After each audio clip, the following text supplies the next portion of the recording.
Alright guys, welcome back. So this is a new series of videos looking at each profession in TBC. One video per profession, and then there'll be one video for all the gathering professions tied together because they're a little bit boring. So what we're actually going to talk about in this quite short video, I'm hoping it ends up being fairly short so I don't bore you too much with each profession. So we're going to be looking at the benefits of alchemy in this case, different types of mastery you get with alchemy, potions, what elixirs, what flasks, all that good stuff, like what can you make, and then how you obtain recipes, especially the main recipes that you going to be using quite a lot. Now these profession videos, so if you've watched any of the Karazhan guides, we're still halfway through doing those with me and my brother, that is obviously.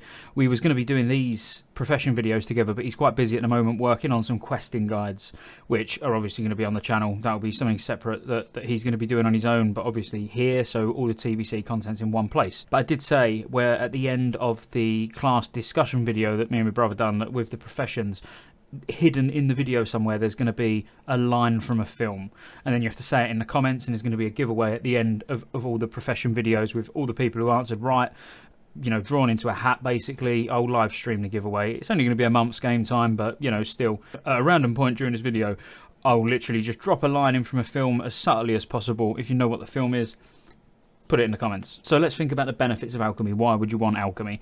It's obviously going to make your raiding a hell of a lot cheaper, especially if you've got a herbalist. And like I said in the last video, you know, if you're a druid, or you've got a druid alt, let's say, you know, that can just fly around at 68, just gathering herbs, you know, sending them to your alchemist if your main's the alchemist, you know, and just pop in flasks, pots, elixirs, everything, you know, left, right, centre.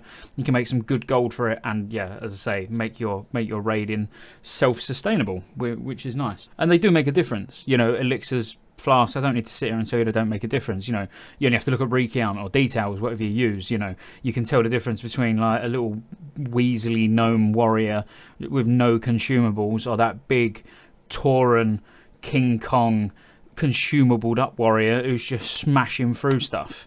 I mean, King Kong ain't got shit on me, but, you know, that's a different story. You know, you need to be using them in raids. It's as simple as that. So why not make them yourself? And the interesting thing, so I can't think of any cons. I can't think of any reason that I would sit here and say, well, you don't want alchemy. There's no point having alchemy. As long as you've got level working with it, because when we get to the level working video, it's going to be boring, because I'm going to be telling all of you that you need level working if you want to raid.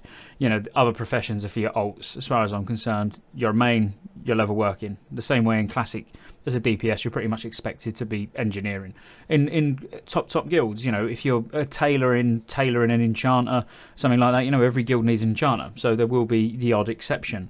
But you're going to want 80% of your raid really being level working just for drums and just keeping them up, you know, full time, literally. As long as you're putting it alongside level working, for example, you know, you're fine, because really I only see you having one profession slot in TBC, because one of them is already reserved. So the main difference when it comes to professions as well, like as a whole, you know, is that you've got these different specializations now. So for alchemists, you know, you can go Potion Master, Elixir Master, or Transmute Master. So first, let's just have a quick look at how you do this, and I'll tell you a little bit of a cheating way on how you can do it even quicker, but it costs gold, obviously. So first of all, like, if we just have a look at the Potion Master quest, what you need to do for that. So it's quite an easy one, really. You know, you've got to make some potions, but actually by the time you've done, because you get your specialization at 68, so by the time you're 68 you would have probably done Ring of Blood in Nagrand, and you'll get 5 super healing potions, 5 super mana potions anyway from the quest reward, so you don't even need to craft anything there. You'll need to make the major dreamless potions, but you know, that's not too much of an issue. But it's still nice, you're getting the majority of your quest done, you know, for your mastery just from doing another quest, which is going to give you a load of XP and a weapon anyway. So the Botanist Field Guide, that actually comes from, got a fly in my face, that actually comes from Botanica. So that, you know, on normal or heroic, quite easy to get, but it does involve you having a group and going and do a dungeon. So getting Potion Master is probably actually the most beneficial one to get when the server's maybe really established, economy's stable from the TBC launch and all of that sort of thing. The reason I say that is because you're going to chug through potions, and so is everybody. If you think of it like using a flask that lasts 2 hours and persists through death, you know, each raider might want 2, you know, 2 per night. But they might be like 30 gold each, 35 gold, you know, I'm going by private server prices here, but, you know, let's use that as an example. Or the potions might be 5 gold each, but you've got them being used on cooldown, so you've now got like 10 people in Karazhan for example, more in 25-man, funny enough, and they're popping these potions pretty much back to back. I pop potions just to keep my mana near full, just in case anything goes wrong. So I'm using probably 10, 15 golds worth of potions on every single boss. So when you say there's 11 bosses in Karazhan, there's a lot of gold potential across the entire raid. However, if we have a look at the Transmute Master, now Primal Might is required for pretty much every profession's that sort of pre-raid BIS items. And when I say pre-raid BIS, I mean they're still, some of it's still BIS in tier 5. So sought after gear that people are definitely going to be making. It requires 4 Primal Mights to do, but it's going to be very lucrative early on in the game, as I say, because everyone's going to be wanting Primal Might. That price is going to fall off definitely throughout the expansion. That's when maybe the right time would be to swap to Potion Master. So maybe Transmute Master is the right way to go to begin with the aim of, after 2 to 3 months maybe, then go into Potion Master to be more beneficial for you and more sort of lucrative gold making potential as well. The last one's Elixir Master, which is very good as well. Me personally, putting gold aside, pots aside, that sort of thing, I've always leaned more towards Elixir Master, so I understand it's quite contradicting what I'm saying. I'm saying you should go Transmute then pot, but I don't know, it's just something I've always liked Elixir Master. I like seeing the procs of the flasks. As you do get better gear, especially if you're like a healer or a tank, you'll use less potions anyway, so maybe the Elixir might be better for you if you're not really bothered about using alchemy as a way of making gold. You might just be using it as a way to just be self-sustainable for raiding, which is absolutely fine. A lot of people can't be bothered to run around farming loads and making gold, so you just farm just enough herbs just to make your own stuff, which in that case Elixir Master might be right for you. Ultimately it's a decision you're going to have to make, obviously, but they're all viable. So I'll put the Elixir Mastery quest on as well. So this is probably the more irritating one out of them all, because you've got to make 5 major agility potions, 5 Elixir Mastery, 5 major Elixir of Defense, but then you also need to go to Black Morass, and it could take a couple of runs.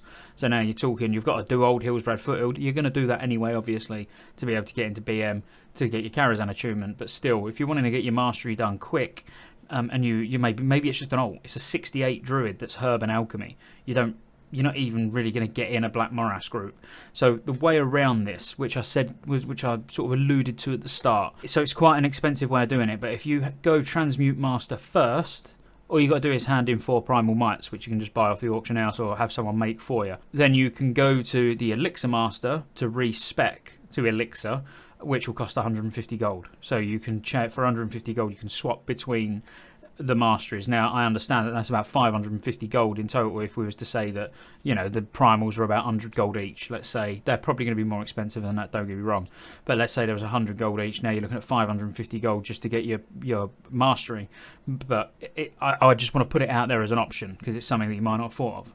Now what do they do when you go Potion, Elixir, Transmute, whichever mastery you go, you have a chance of proccing up to 4 of that, whatever you're crafting. So if you're an Elixir Master and you're crafting flasks, you could make up to 4 flasks. It's around a 20%, 25% proc chance, so it's quite high. And the same for Primal Might. If you're using your daily cooldown on a Primal Might, you've got a chance to proc in 4. Massive gold potential there, as I say, especially early on. Alright, so let's have a look at what we can actually craft. So as an alchemist, what are the good things? Now this is looking way forward to Shattered Sun Offensive, reputation coming out in fact, but I'll show you the original Alchemy Stone on screen now. So this is a bit lackluster. There's the odd class that it's useful for. Certainly useful early on, I would say, because trinkets can sometimes be the more difficult ones to get. Now as a healer, you've got quite easy access to a couple of trinkets. So Lower City Prayer Book, which is 70 healing, and then I've got a Use Effect, which is quite nice as well. A reduction in spellcast by 22, I believe it is. But, this could be a solid option if you're having mana issues, just to get that big gain or extra gain from your mana potion. Another useful one is Feral Druids for power shifting. Now, if you've got Shadow Priest in the group and you've got Judgment of Wisdom on the boss and stuff like that, you can go for quite a long time, and the 2-piece set bonus as well for Feral. So you're probably less reliant on this given the right group composition. If you haven't got those things, you may struggle, and you may want to use this for power shifting.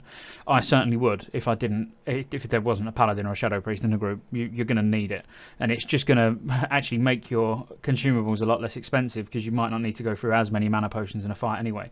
And it's still got, 15 strength, 15 agility. Pretty nice, really, and to have the effect on it as well. What you will get, though, which are a hell of a lot better, are these four that I'll put on now. So you've got, the tanking, the healing, the caster DPS, the physical DPS, which I mean, they're banging. They bring alchemy a whole new meaning, because they are really, really solid trinkets. I mean, that attack power one as feral, I absolutely want 100%. Then we can look at some flasks. So, you've got, I'll just bring these on and off the screen quite quickly, just so you can have a quick look, because there is quite a few, but you've got your typical sort of caster ones, your attack power ones, your arcane and holy damage, which is, they've changed these slightly, so it's not all just spell power. There are actually schools of magic as well, which is quite good. And then there's some potions. So haste potion is going to be what the majority of people use. It's going to be used on cooldown for pretty much every DPS spec. There's loads of other potions that obviously I've not included here. You've got your typical agility potions, strength potions, all that sort of thing.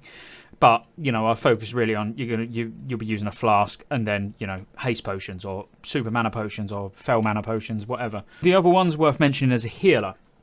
So if you look, the healing flasks are not overly amazing, 65 intellect, or you've got the mana per 5 one.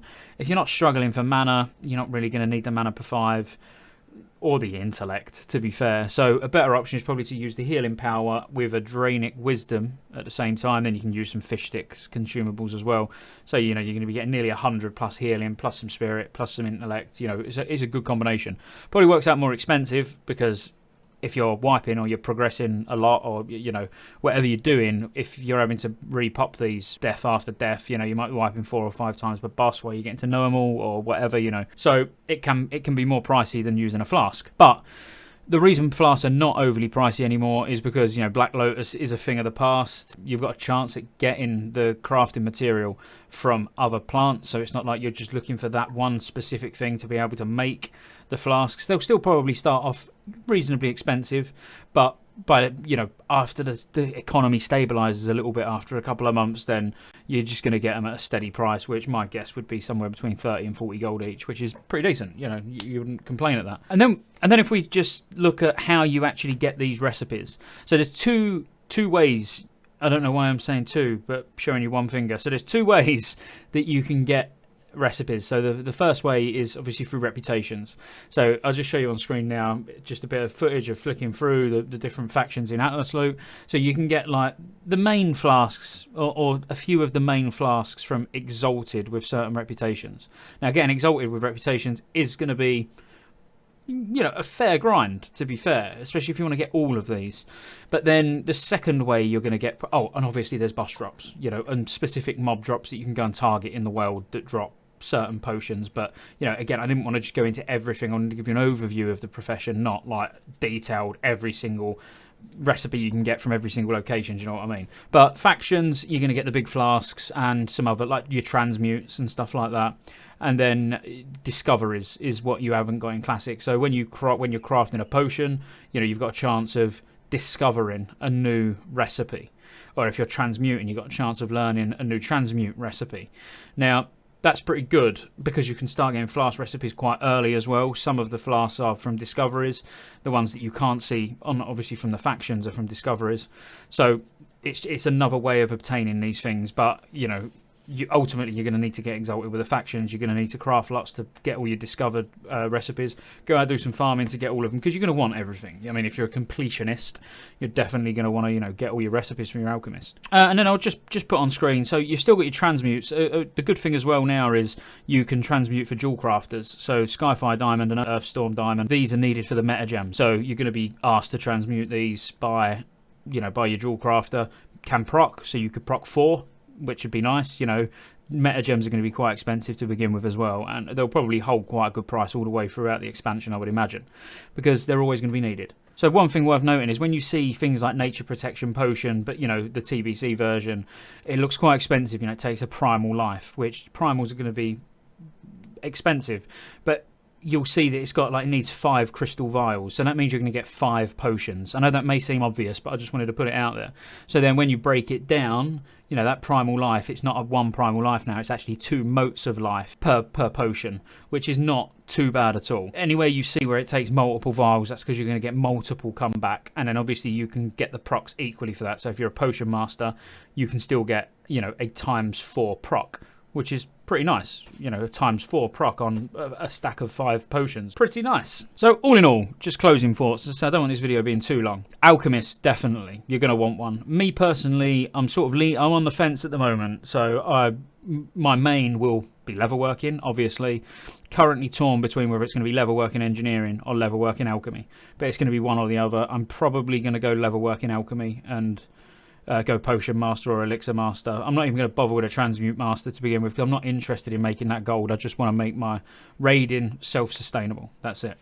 So I hope you enjoyed this. I'm going to keep working through these profession videos, also throwing out heroic dungeon guides, finishing off Karazhan, starting on the class guides. Got so much content, honestly, so much content that's going to be coming over the next sort of 6 to 12 months. I'm just trying to plough through as much as I can, so when TBC comes out, I can just enjoy the game and not have to do as many videos. I can focus on streaming and probably start doing Wrath of the Lich King videos. You know how early I'm doing these, so would you put it past me?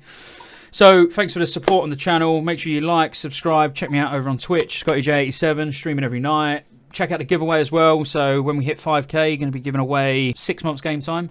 And then there's loads of other giveaways up until like 500,000 subscribers or something ridiculous, whatever. I've got it capped at the moment. So make sure you check that out. And yeah, peace out.